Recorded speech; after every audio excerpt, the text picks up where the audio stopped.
All right, I think we're going. Just gotta wait for the thing for confirmation that I actually have started the recording, because it's happened many times. Or I haven't. Did I not? Is it gonna pop up? Super slow today.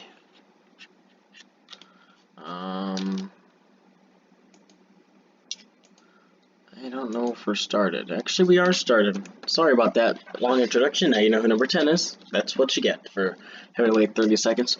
Welcome to this week's Power Rankings, the week of August 22nd. Lots of shows will be covered. Raw, NXT, AEW Dynamite, SmackDown, Rampage, NXT TakeOver, and SummerSlam, which I thought Rampage was a great show. SmackDown was good. I liked SummerSlam. Just a couple matches that I didn't like in there, and then I like TakeOver. So let's just get right in. You already know who number 10 is. It's Brock Lesnar, the Ultimate Farmer, the Viking, has returned and set his eyes on Roman. I didn't know what they were going to do. I thought they might have gone with we're going to go with the Finn and Roman feud. But no, Brock is going to probably be the placeholder until Survivor Series, and then I think Seth going into Rumble, and then Rock at Mania. Brock Lesnar made his return, and then at the end, after the show went off air, he started suplexing and F5ing John Cena. So he's back after losing the WWE belt, back at WrestleMania 36 Night 2 against Drew McIntyre. He gets 1 point. Next, we have Darby Allin and Sting. Now this is the first time I've actually seen Sting wrestle since Night of Champions 2015 when he wrestled Seth Rollins. So that's 6 years ago, and I mean, he looks way different. I mean, he's not getting a neck injury. I mean, I was a good match against 2.0. Now, 2.0, do I think they're going to be good in AEW? No. I always thought they were kind of boring. But Darby Allin, one of my favorites, Sting, he's kind of old, and Paul White wants a match against him, and I wouldn't do that if I was Tony Khan. I'd say, nope. You're both you're Sting's 60, Paul White's got to be at least 55. But Darby Allin has a match at All Out already, and we'll talk about that later. We'll get right into number 8. Who is the new $1 Million champion? Cameron Grimes.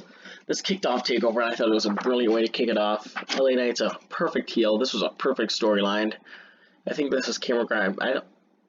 Cameron Grimes is always a loser on TakeOver. He was like Andrade until Andrade won the NXT belt against Drew McIntyre. But Cameron Grimes defeated LA Knight, and I gotta say, before I talk about the match, his finisher is so cool.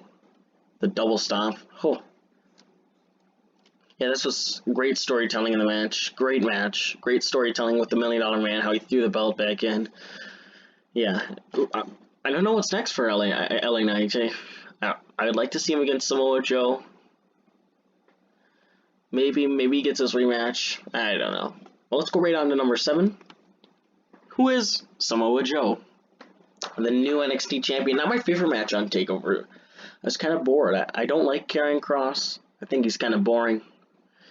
But I mean, I love Samoa Joe, and he whipped out the Muscle Buster. I thought that move was banned, or I'm pretty sure it was banned after putting Tyson Kidd out of a career. But he whipped it out, and I mean, it looked perfect. It does look like it hurts. I mean, that wasn't the best match. I'd go 3 stars, but first 3-time NXT champion is Samoa Joe, and he is here at number 7, which means he gets 4 points. And now we have RK Bro. This has probably one of the better storylines before Orton went off television. This was a great storyline, and this was a great past 2 weeks of Raw for Randy Orton. And this kicked off SummerSlam. It was a pretty good match, decent. Didn't have that much time, but what they did was good enough. Not a lot of Omos in this match. I mean, he did that choke slam to Riddle on the apron. Otherwise, it was mostly AJ, and he took that RKO. They are protecting the RKO like they have for years. One RKO and it's done. AJ kicked out of the RKO at WrestleMania, I believe, though. So I don't know why he wasn't able to kick out now, but I'm not mad. The fans loved RK-Bro, and so do I. Riddle and Randy Orton are the new Raw Tag Team Champs. Now we have Damien Priest. Damien Priest defeated Sheamus. I thought it was a really good match. Like, one spot that I wasn't too sure about, and that was when he went for his normal tope dive, and he hit his back. That looked painful. But I mean, Damien Priest deserves this. I just learned how old he was the other day, and he's 38. I didn't know that. I thought he was like 32, but I mean, he doesn't look 38. But Damien Priest deserved this. Who do I think he feuds with next? I don't know. Maybe Jinder Mahal. Although I think they should continue that feud with Jinder to do a Punjabi. I don't know. Maybe Drew, if they're not doing that. Maybe Karrion, Keith Lee. That'd be a great match. But for Sheamus, I think Sheamus, he's having a match against Bobby. I think Sheamus versus Bobby Lashley will happen at Extreme Rules. And then Goldberg versus Bobby will happen at Crown Jewel. So we can go right to number 4, who is the new SmackDown Women's Champion, Becky Lynch. She made a long way to return since the Raw after Money in the Bank, where she gave the belt to Asuka. And now she came back to a huge pop.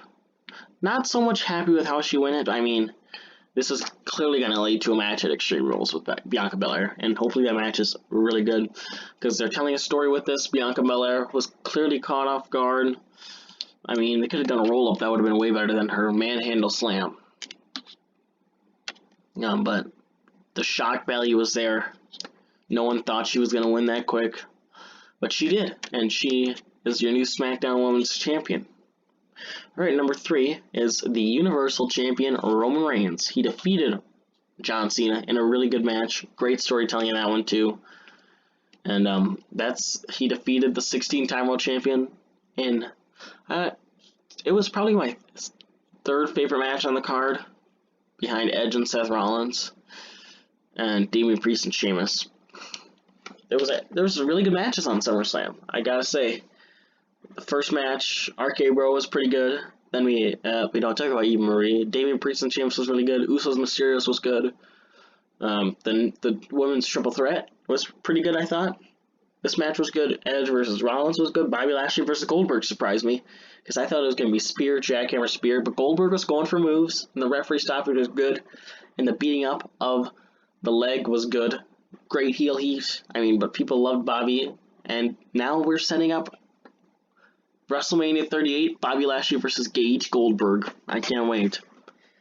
Let's go right on to number 2, who is the NXT Champion, NXT UK Champion, Ilya Dragunov. And all I gotta say was, this match was phenomenal. 5 stars I'd give it.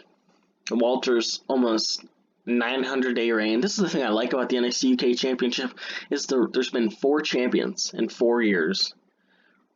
Tyler Bate won it at the tournament in 2017, then lost it at TakeOver Chicago to Pete Dunne. Then Pete Dunne lost it to Walter at TakeOver New York, and now TakeOver 36, Ilya Dragunov wins in an incredible match. He deserves this one. Walter, I don't know what he does, but Ilya Dragunov, what a match.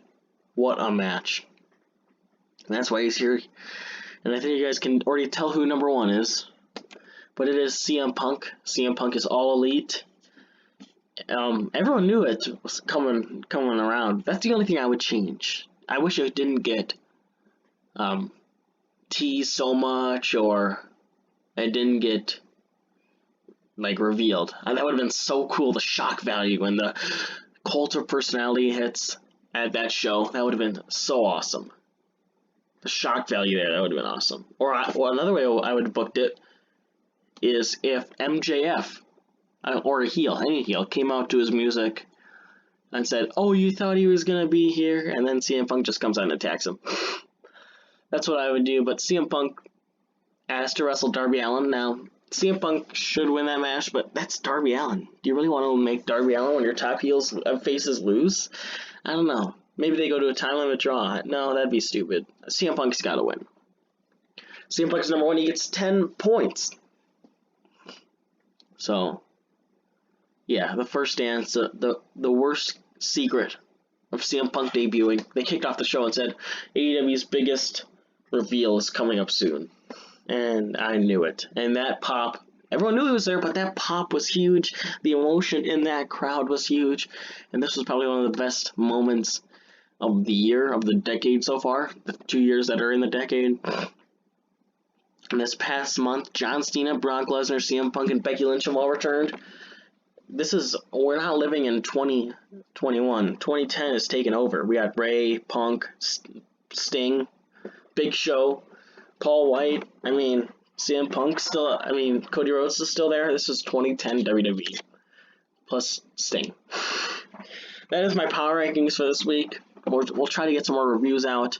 Not that much figures that have interested me. Haven't been able to find the Infinity Saga. I have Fat Thor, but I don't like that figure, so I didn't review it. That is power rankings for this week. Thank you for watching. Please tune in to the next one.